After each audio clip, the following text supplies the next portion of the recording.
Welcome back, or welcome if it's your first time. This is The Years Remember. I'm a homeschool mom to 3, and I'm just doing little haul videos to get started. If there's any interest, I'll do more. But this is video number 3, so hopefully this one is not as awkward as the first 2, but that's still part of the charm, right? So here we go. The haul I have for you today is from Thriftbooks. And before I go any further, I just want to verify that none of these, I need more coffee. No, say none of these are sponsored videos. Obviously, nowhere near that number yet. These are just all items that we've either been gifted by my husband's parents and my parents, friends, things like that, or that we were able to pick up throughout the year before this coming school year starts. None of these have to have items. You don't need any of these items to homeschool your kids. Anything that I show you in any of these videos or the previous ones that you see that you like, I encourage you to look into to see if it will work for you and your family, but none of them are a must. You can do homeschool for practically nothing, a library card, and the internet. You'd be surprised what you can accomplish that way. So just wanted to put that out there. So here we go. I've got it kind of broken up a little bit. I think what I'll do first is the 2 books specifically for my 3rd grader. I mentioned that we've read Charlotte's Web, but we've never done Babe. And so this year we're going to do this one. And I have these for every grade. If you are not familiar what your whatever grader needs to know, these are really amazing books. They are very detailed on subjects like science, literature, poetry, music, art, things like that. Math is in there, and it's just a really good source book to kind of base some of your extracurricular activities around. I really like having these on hand so I can kind of flip through it a few weeks into the school year and go, okay, this is where we're headed with this one. We're going to cover this topic. So I really like to have these on hand. That is for my 3rd grader. For my 6th grader, I have, again, it's the same premise, just for the 6th grader.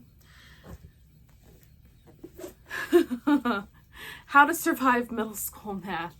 I am not a math person. This is going to be a very interesting year for both him and I. am going to be reteaching myself a lot of the math concepts that I have since pushed to the back of my brain for other things in my adult life.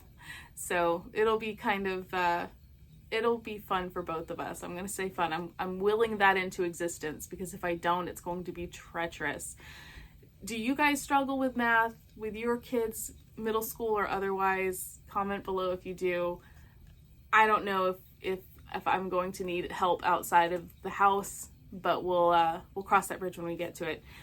Anything that's going to help with middle school math, I'm going to look into. And this was at Thriftbooks. Again, this is where all of these books are coming from. They do have a science, a literature, and there's another one too for how to survive your middle school, and then whatever the subject is.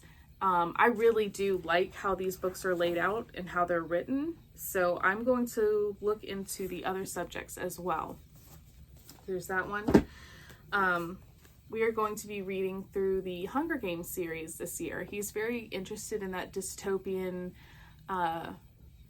alter world type survivalist theme. I also mentioned that he really enjoyed the movie War of the Worlds, so I'll see how he likes the Hunger Games.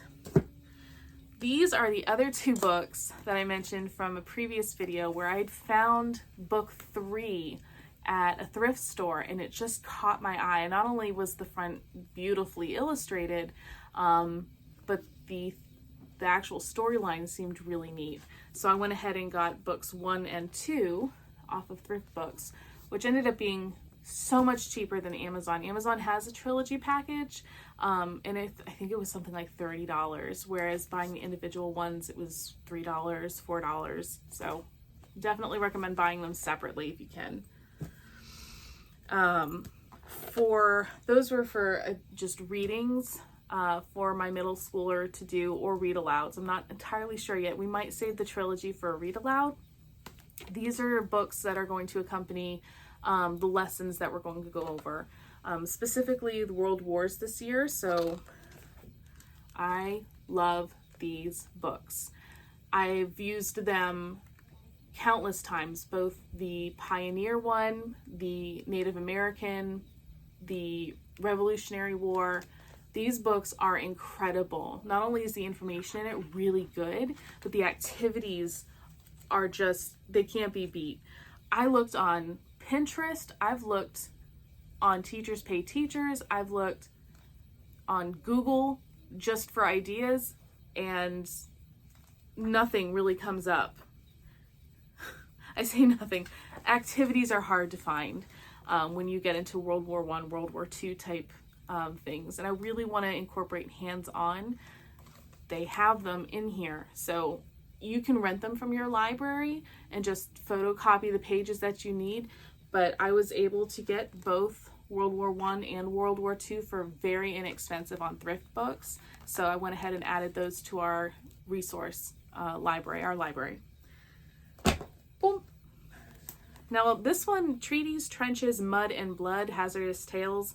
This is not at all what I thought it was going to be. I'm really kind of disappointed because nowhere in the description does it say that this is an animated comic or graphic. It's not even a graphic novel, so to speak. There's just, and it would be different if they were people, but they are all animated as animals, which isn't that odd, especially when you're trying to convey sides to children. Like, you can clearly say, okay, the dogs are the allies, the birds are what have you. I understand the concept. I just wish it had been specified, because I would have preferred them to be actual stories and tales of treaties, trenches, mud, and blood. So this one I think might be going back. When I say going back, I mean probably up to Second and Charles or something. The Boy on the Wooden Box, How the Impossible Became Possible on Schindler's List. This is one that he's going to read or read aloud.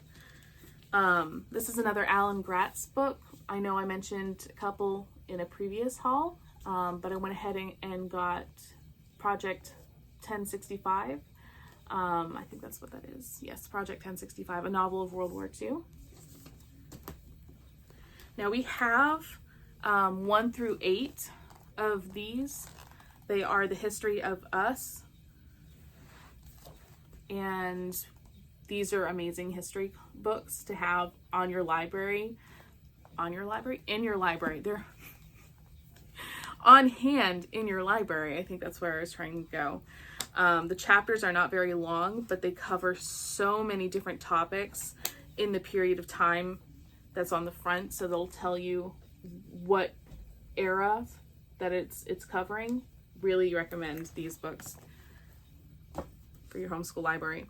Now, last but not least is the stack of picture books that we're all going to enjoy, but mostly my first grader. So we have Gilbert the Ghost. It's Christmas. No Such Thing. The Boy Who Loved the Moon. There's no rhyme or reason to the order of any of these. Christmas is going to be mixed in with Halloween. Halloween's going to be mixed in with fall or science. So, but all of these will coordinate with a topic of either the holiday that we're getting ready to come up to, or a topic within the science or history curriculum. The Wind May Blow. Leaf and the Fall. I Can Do Hard Things. Our Colonial Year. Home in the Woods. Really beautiful book. If you haven't had a chance to read this one, it's a really beautiful book. a child of books. I'm sticking with you, and I'm smiling super big because this book is so precious, and it's really a joy to read, but also to understand it. I think I'm coming up short on words. I just really love this story. It's great about accepting the people around you for who they are and learning to work together. Now, I have so many books, on trees and nature and things like that. So when I saw this come up as a recommended book, I was like, do I really need it? No, I don't really need it. But then the more I read the reviews about it, I saw pictures of it, I was like, wait a minute, I don't have anything with this kind of information in there. The illustrations are incredible, and the content really isn't overwhelming, but I just fell in love with the detailed pictures and how easily explained some of the concepts of the passage of time are. So The Secret Life of the Forest, really beautiful book. Fletcher and the Snowflake Christmas, and The Tree That's Meant to Be. Y'all, Yuval Zalmer, his books, love. Look up this book, look it up, look up all the other books done by him. You will not be disappointed. They're amazing. And the last thing is not necessarily a book, it's an activity book, Paint by Sticker. My boys love doing these, especially my third grader. He's our artiste. So I thought this would really come in handy when we're doing our art studies this year. Oh, look at that. It's one of these, right? Yeah. Okay, yeah, see? So that's just a short little blip. That was from Thriftbooks. That's gonna wrap it up, but again, you don't need any of these items to homeschool your family. We just here at Bunny Trails, the Years Remember, these are what we're using. So thank you for watching, and I'll hope to see you again soon.